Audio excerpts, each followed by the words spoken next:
Turmoil surrounding a little-known firm run by a one-time star trader rippled through Wall Street on Monday, exposing banks to billions of dollars in losses and highlighting yet again the potential of individual players to hobble an intricately connected but largely opaque financial system.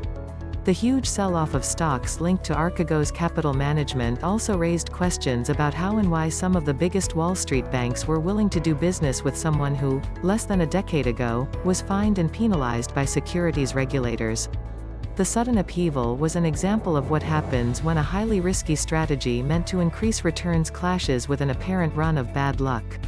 Late last week, Archegos, a more than $10 billion fund led by Bill Hwang, a 57-year-old investor who cut his teeth at the hedge fund Tiger Management before becoming embroiled in an insider trading scheme, couldn't meet the financial demands of several banks.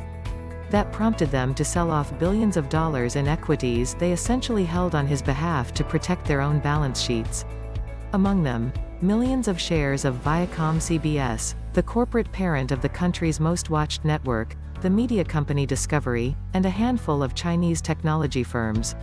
Markets will be sniffing for signs of stress elsewhere over the next few days, said Christopher Smart, chief global strategist and head of the Barings Investment Institute.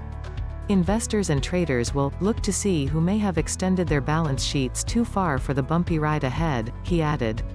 While stock markets were whipsawed by the saga surrounding Mr. Hwang's firm, much of his trading activity actually took place in the separate, but closely related, market for derivatives, complex financial instruments that sophisticated investors use to make bets with Wall Street trading desks about where stock prices will go, without having to buy the actual shares.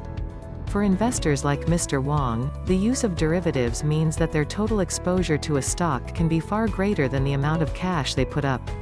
Since such trades are inherently risky, investors typically post margin, cash or cash-like securities, sufficient to cover a share of the trade with the bank. These margin requirements are adjusted daily to enable the bank to demand more cash if the trade goes wrong. Using derivatives known as swaps, Mr. Hwang had bet that the prices of certain stocks, including ViacomCBS, would rise.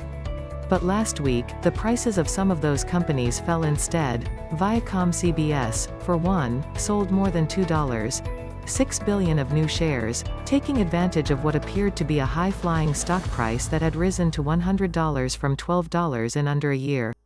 But it misjudged the appetite.